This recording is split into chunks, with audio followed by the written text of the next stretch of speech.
Hey everyone, Zaronce here with my new goatee. Today I want to talk about Frost Death Knight in Battlegrounds. Now that we're kind of around the middle part of the season and the meta's stabilized, I want to revisit my original Frost Death Knight Battleground guide. So if you haven't had a chance to look at that guide yet, it'll provide a much more in-depth look at ways to build your Death Knight, but today we're just going to go over a quick glance of what's changed since that first video. To start, we're going to look at Runeforges. So I still run Razor Ice, as you can see here. I think the gap overall though is minuscule. Razor Ice provides more single target damage and therefore it's more meaningful damage, but I think that if I were exclusively just running random Battlegrounds, I would opt for Fallen Crusader, just because of the spread pressure and the passive heal that it provides. With that in mind, we'll take a look at talents. These are mostly unchanged from the original suggestions. Death Pact versus Wraithwalk is still a preference pick depending on if you want more mobility or if you want a little bit of self-healing. The only real option that's changed since the original video is going with Glacial Advance. This could be a good option if you're running Fallen Crusader so that you can still build up those Razor Ice stacks, and it contributes well to our Abomination, Limb, and Frostworm's Fury, cleave setup that we are so successful at.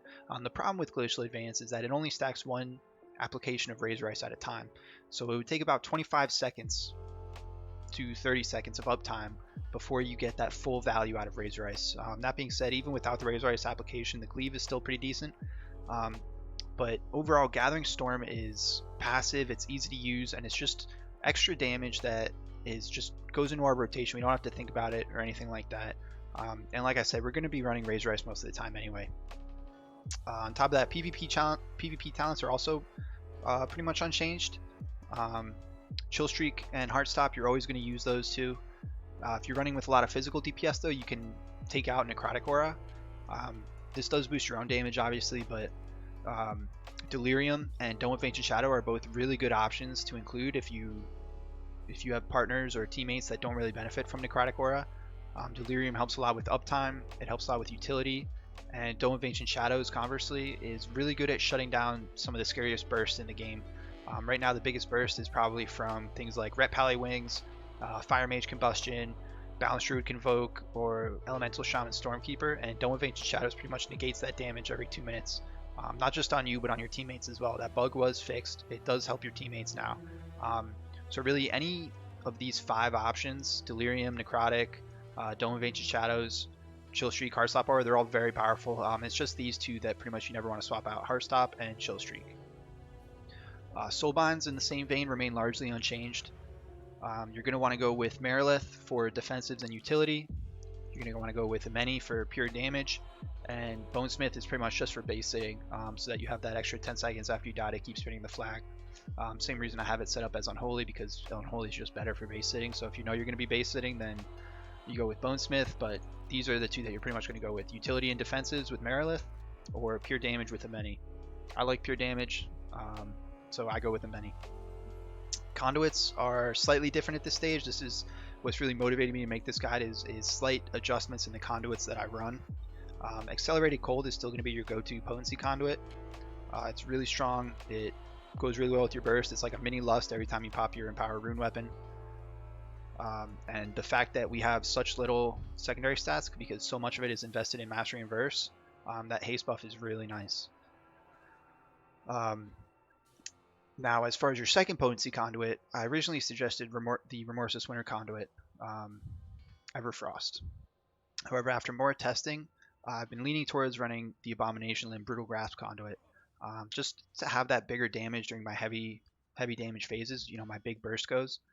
The problem with the Remorseless Winter conduit Everfrost is that enemies will really just stand on top of you and let you stack it to its full potential.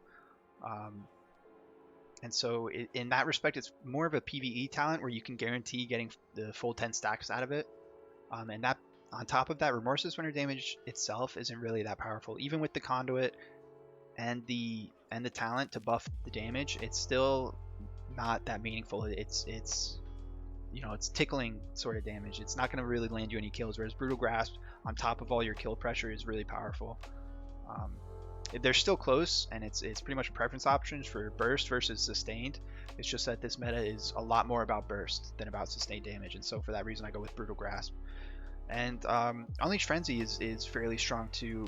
It's just too short of a duration to be able to maintain stacks consistently, but it is an honorable mention there. Now for your endurance conduits, what I've found at this stage of the game is that Insatiable Appetite more or less sucks.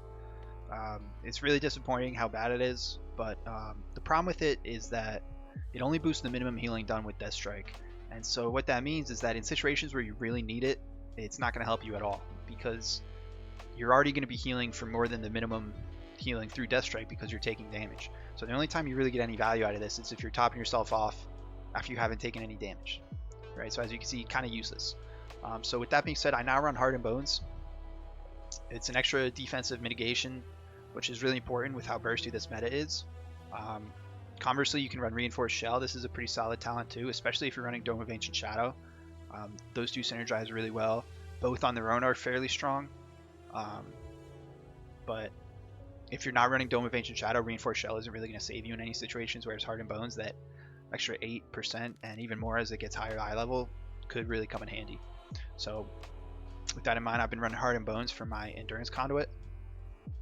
For your Finesse Conduits, I'm still running Chilled Resilience, but admittedly, I don't think that it's all that powerful. I think that in the current meta, it's better to improve the value that you get out of another spell as opposed to gaining more access to a spell, if that makes sense. So I think it really comes down to preference at this point.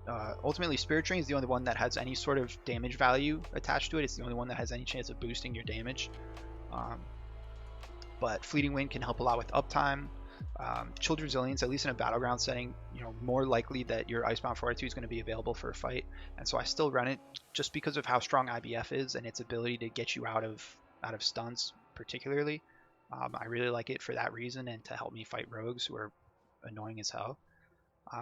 However, I don't think it's inherently any better than Fleeting Wind or Spirit Drain. I think it just comes down to preference. And like I said, the only one that's going to bring you any additional damage is going to be Spirit Drain. Fleeting Wind for uptime potentially, but Spirit Drain in the direct sense is the only one that's going to provide you any damage.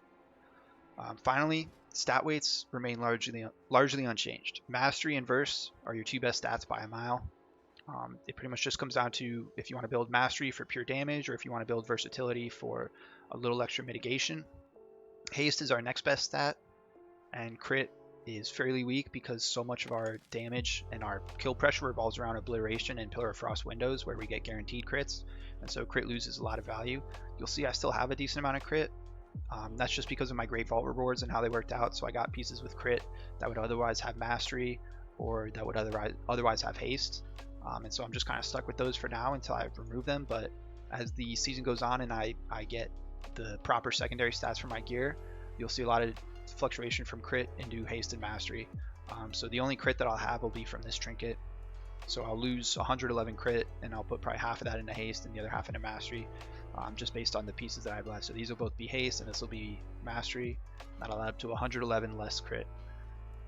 So that is the quick run through of where Death Knight stands at roughly the halfway point of the season now.